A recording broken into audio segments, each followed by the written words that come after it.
क्योंकि अल्लाह ताला इन दो लोगों को तबाह व बर्बाद कर देता है। एक तो उस औरत को जो अपने शौहर की नाशुक्री करती है, और दूसरा वो कि जो मर्द और औरत दूसरों पर शफकत नहीं करते, दूसरों को जलील समझते हैं और दूसरों की मदद नहीं करते, उन पर शफकत नहीं करते।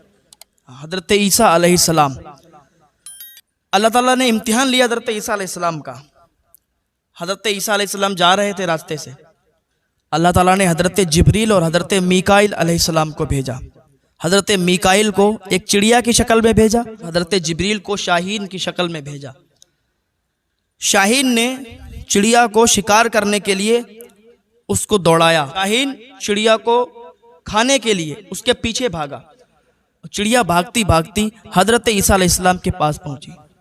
हज़रत ईसा अलैहिस्सलाम से कहने लगी कि अय अल्लाह के नबी, मुझे शाहीन खाने के लिए आ रहा है, मेरा शिकार करना चाहता है, मुझे बचा लीजिए वरना वो मुझे खा लेगा, मेरा शिकार कर लेगा। हज़रत ईसा अलैहिस्सलाम ने चिड़िया को छुपा लिया। शाहीन आके हज़रत ईसा अलैहिस्सलाम के पास और कहने लगा कि अय अल्लाह के नबी, आप मेरे शिकार को छुपा नहीं सकते, क्योंकि ये मेरा शिकार है और मुझे भूख लगी है, तो मैं इसको खाना चाहता हूँ। आप मेरे शिकार को छीन नहीं सकते, आप इस चिड़िया को मेरे हवाले कर दें, मैं इसका शिकार करना चाहता हूँ। हज़रत ईसा अलैहिस्सलाम ने फरमाया कि तुम्हें भूख लगी है, तुम खाना चाहते हो ना, तो तुम इस चिड़िया को क्यों मारोगे, इस चिड़िया का शिकार क्यों करोगे? आओ मैं तुम्हें अपना गोश्त खिलाता हूँ। हज़रत ईसा अलैहिस्सलाम ने चिड़िया पर शफकत की और उस शाहीन से कहा कि तुम्हें कहाँ का गोश्त चाहिए? उसने कहा रान का गोश्त चाहिए। हज़रत ईसा अलैहिस्सलाम ने अपनी रान का गोश्त काटना शुरू किया, खून निकलना शुरू हो गया, गोश्त काट दिया और कहा बताओ तुझे कहाँ का गोश्त चाहिए? दिल चाहिए तो दिल निकाल के दे देंगे, तुझे और कहीं का गोश्त चाहिए तो निकाल के दे देंगे, लेकिन इस चिड़िया की जान बख्श दे, इस चिड़िया का शिकार मत कर। इतना कहना था कि हज़रत जिब्रील अलैहिस्सलाम अर्ज़ करने लगे, ऐ अल्लाह के नबी, अल्लाह रब्बुल इज़्ज़त ने हम दोनों को आपका इम्तिहान लेने के लिए भेजा। हम कोई शाहीन नहीं, ये कोई चिड़िया नहीं, ये मीकाईल और हम जिब्रील, ये मीकाईल और मैं जिब्रील हूँ, आपका इम्तिहान लेने के लिए आए थे। क्योंकि अल्लाह ताला ने आपको फरमाया कि आप लोगों की शफकत करें, अल्लाह की मखलूक पर शफकत करें, तो अल्लाह ने इम्तिहान लिया कि शफकत कैसे कर सकते हो, शफकत करते भी हो या नहीं, कैसे करते हो। तो वाकई तुम अपने इम्तिहान में पास हो गए। तो जो शख्स लोगों पर शफकत करता है, लोगों की मदद करता है, अल्लाह ताला का वो महबूब बन जाता है, तो अल्लाह ताला उसका साथ देता है, अल्लाह ताला उसे फिर किसी के सामने रुसवा नहीं होने देता। आप अल्लाह की मखलूक की मदद करेंगे, अल्लाह ताला आपकी मदद फरमाएगा। एक खातून थी हज़रत ईसा अलैहिस्सलाम के ज़माने में, तो एक खातून थी, उसका इंतकाल हो गया, मालदार थी। जब उसका इंतकाल हुआ, उसके भाई और सारे लोग उसको कब्र में दफन करके आ गए, तो बड़े भाई ने ख्वाब देखा। ख्वाब में क्या देखता है कि उसकी कब्र में अजाब शुरू हो गया, उसकी कब्र अजाब के गढ़ों में से गढ़ा बन गया। सुबह को जब उठा तो बड़ा बेचैन था। दूसरे भाइयों ने पूछा, भाई क्या बात है? कहा ऐसी ऐसी बात है, मैंने रात को बहन को देखा ख्वाब में कि उसकी कब्र में आग के शोले बुलंद हो रहे हैं, आग की लपटें निकल रही हैं, आग उसकी कब्र में बहुत तेजी के साथ फैल रही है। तो अब वो बेचैन हो गया कि क्या मामला है। तो मामले की तहकीक करने के लिए वो कब्रिस्तान चला गया। वो कब्रिस्तान पहुंचने के बाद उसी कब्र पर उसने हाथ रखा तो उसका हाथ जल गया। इतनी तेज गर्म थी वो कब्र, बहुत तेज गर्म थी। अब ये भागता दौड़ता हज़रत ईसा अलैहिस्सलाम के पास गया। हज़रत ईसा अलैहिस्सलाम से अर्ज़ करने लगा, हुजूर एक बात ने मुझे तड़पा के रख दिया है, एक बात की वजह से मैं तड़प के रह गया हूँ, मेरी परेशानियां बढ़ती जा रही हैं, आप मुझे उसका हल फरमा दें। हज़रत ईसा अलैहिस्सलाम ने फरमाया, अच्छा बताओ क्या बात है जो एक बात ने तुम्हें तड़पा के रख दिया? कहा हुजूर बात यह है कि मेरी एक बहन है, उसका इंतकाल हो गया, उसको हम लोग दफन करके आए।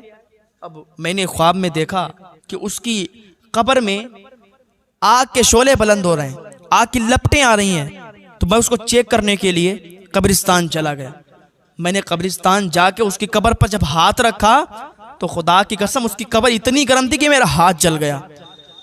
हुजूर आप बताएं क्या मामला है, कैसा क्या है। हज़रत ईसा अलैहिस्सलाम ने कहा चलो ये तो उसी से पूछते हैं चल के। उसने कहा वो कैसे कहा। हज़रत ईसा अलैहिस्सलाम ने फरमाया कि चलो कब्रिस्तान ले चलो, उसकी कब्र के पास ले चलो। हज़रत ईसा अलैहिस्सलाम उसके साथ, वो हज़रत ईसा अलैहिस्सलाम को उस कब्रिस्तान में ले गया। हज़रत ईसा अलैहिस्सलाम उस कब्र के पास गए, अल्लाह की बारगाह में दुआ की, उस मुर्दे को जिंदा होने की दुआ की, अल्लाह इस मुर्दे को जिंदा फरमा। तो जैसे ही आपने उस मुर्दे को हुक्म दिया तो वो मुर्दा, वही लड़की, वही औरत उस कब्र से, कब्र फटी और कब्र से निकली। और निकलने के बाद हज़रत ईसा अलैहिस्सलाम ने उससे पूछा कि तेरे साथ ऐसा क्या मामला है, तेरी कब्र में आग के शोले बुलंद हो रहे हैं, तेरी कब्र में आग की लपटें निकल रही हैं, कब्र में अजाब हो रहा है, तो क्या ऐसा तेरा गुनाह है, किस वजह से तू ये इस अजाब में मुब्तला हो गई, जरा ये बता।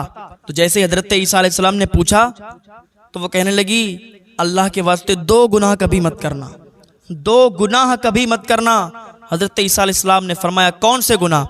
का आज मुझे जो अजाब हो रहा है, जो मैं कब्र में इस तपिश में हूँ, इस अजाब में मुब्तला हूँ कि कब्र के कीड़े मकोड़े मुझे नोच नोच कर खा रहे हैं, आग की जंजीरों से मेरे हाथ बंधे हुए हैं, मेरे पैर बंधे हुए हैं, मेरी गर्दन बंधी हुई है, बालों के बल में लटकी हुई हूँ और कब्र की आग के शोले मुझे तड़पा देते हैं, कब्र के आग की लपटें मुझे जला देती हैं।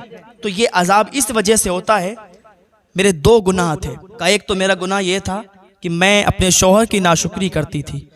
मैं अमीर थी, मैं तो अमीर घराने से थी, मेरे पास तो पैसे की कोई कमी नहीं थी, गुरूर और घमंड बहुत था। मेरे शौहर जिसे मेरी शादी हुई उनके पास इतनी मालो दौलत नहीं थी, मेरे घर वालों ने एक गरीब घर में मेरी शादी कर दी।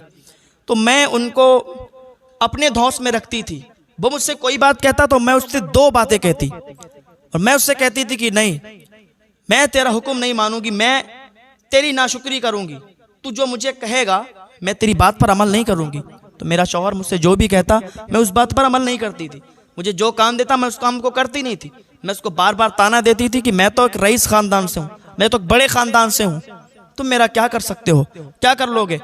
मैं अपने शौहर की नाशुक्री करती थी और अपने शौहर की नाशुक्री करने के साथ साथ अल्लाह का शुक्र भी अदा नहीं करती थी, अल्लाह की भी नाशुक्री करती थी। मेरा ये बहुत बड़ा गुनाह था। मैंने अपने शौहर की एक बात नहीं मानी और मुझे ये पता नहीं था कि मेरे साथ ऐसा होगा, क्योंकि जो शौहर की बात नहीं मानती है, जो औरत अपने शौहर से हर वक्त लड़ती रहती है, तो अल्लाह ताला उसका अंजाम ऐसा ही करता है। अल्लाह ताला उसे तबाह बर्बाद कर देता है, उसे बर्बादियों की मंजिल पर लाकर छोड़ देता है। कब्र में उसके अजाब होता है, उसकी कब्र में बिच्छू कीड़े मकोड़े छोड़ दिए जाते हैं, जो यहाँ के बिच्छू कीड़े मकोड़े जैसे नहीं होते। हाँ, उनके कद बहुत बड़े होते हैं। जब यहाँ कीड़े मकोड़ों से, बिच्छुओं से, सांप से लोग डर जाते हैं तो फिर कब्र में क्या हाल होगा। जो ऐसा करती है तो फिर उसके गले में आग की लपटों के, शोलों के आग की जंजीरें बांध दी जाती हैं, उसके पैरों में बेड़ियां डाल दी जाती हैं आग की, जो ऐसा काम करती हैं। तो अल्लाह के लिए ऐसे काम से बाज आ जाएं, अपनी शौहर की नाशुक्री ना करें, अपनी आखिरत को ना खराब करें, अपने शौहर का हुक्म मान के चलें, उनका कहना मान के चलें, उनकी नाशुक्री ना करें अल्लाह के वास्ते। उस औरत ने कहा मेरा दूसरा गुनाह यह था कि मैं लोगों पर शफकत नहीं करती थी। मेरे पास पैसा था, दौलत थी, सब कुछ था, लेकिन मैं किसी की मदद नहीं करती थी। मेरे दरवाजे पर कोई आता तो मुझे जलील करके भगा देते थे, हम उसकी शफकत नहीं करते थे। अल्लाह ताला को वो शख्स बहुत पसंद है जो अल्लाह ताला की मखलूक पर रहम करे, शफकत करे, मदद करे। पैसे होने के बावजूद भी किसी की मदद नहीं करती थी, पैसे होने के बावजूद भी मैं लोगों को जलील किया करती थी। तो इसी वजह से मेरी कब्र में यह अजाब हो रहा है। हज़रत ईसा अलैहिस्सलाम ने फरमाया कि तुमने सुन लिया, ये 2 गुनाहों की वजह से इसकी कब्र में अजाब हो रहा है। आज जरा हम अपने गिरेबान में झांक कर देखें कि आज हम कितने गुनाहों में लगे हुए हैं, कितने गुनाह कर रहे हैं, कितने गुनाहों के दलदल में फंसे हुए हैं। सिर्फ 2 गुनाह नहीं, लाखों करोड़ों गुनाह हमारे हो गए, हम क्या नहीं कर रहे हैं। और फिर भी अल्लाह की बारगाह में कभी हमें ये तौफीक नहीं होती कि हम तौबा कर लें, अल्लाह की बारगाह में आए, ताइब हों, तो अल्लाह ताला माफ़ फरमाने वाला है, एक तौबा से माफ़ फरमा देता है। लिहाजा लोगों, अल्लाह की बारगाह में तौबा करो, अल्लाह ताला तुम्हें माफ़ फरमा देगा। अल्लाह ताला हम सबको हिदायत की तौफीक अता फरमाए। आज इंसान गुनाहों का पुतला बन चुका है, गुनाह करते हुए टाइम नहीं लगता, कितना भी समझाया जाए, कितना भी बताया जाए, लेकिन गुनाह करते हुए टाइम नहीं लगता। फिर उल्टा अगर किसी को समझा तो उल्टा वो कहता है कि तुम तो ये करते हो, तुम तो वो करते हो, तुम ऐसा तुम वैसा। बताने वाले पर ही उल्टा इल्जाम लगाता है। अगर उसको कोई समझाता है तो समझने की कोशिश नहीं करता, उसकी गलतियां पकड़ने की कोशिश करता है। अगर आपको कोई समझाता है, वो कितना भी बुरा इंसान है, कितना भी कैसा भी इंसान है, अगर आपको कोई समझाता है और आपके मतलब की बात है तो उसको मान लो, उसकी बात पर अमल कर लो कि इसने कुछ समझ के मुझे बताया है, उसकी बात पर अमल करोगे तो फायदे में रहोगे। अल्लाह की बारगाह में ताइब हो जाएं, क्योंकि अभी हमारे पास वक्त है, अभी हम तौबा कर सकते हैं, अभी हमारे पास टाइम है। हो सकता है बताने वाला मैं ना रहूं, सुनने वाले आप ना रहें, क्योंकि कफन में कोई जेब नहीं और कब्र में कोई अलमारी नहीं। दूसरी बात तो यह है कि मौत का फरिश्ता रिश्वत भी नहीं लेता। हाँ, तो क्यों ना अभी जब टाइम हमें मिला है, हमारे पास टाइम है, वक्त है, तो हम अल्लाह की बारगाह में ताइब हो जाएं अपने गुनाहों से, क्योंकि इंसान को पता भी नहीं चलता और उससे गुनाह हो जाते हैं बहुत ज्यादा। तो अल्लाह की बारगाह में तौबा कर लें, अल्लाह ताला माफ़ फरमा देगा। हम खुद तौबा करते हैं, अल्लाह ताला हमारे गुनाहों को माफ़ फरमाए और हम सब के गुनाहों को माफ़ फरमाए। अल्लाह ताला हम सबको नेक अमल करने की तौफीक अता फरमा दे।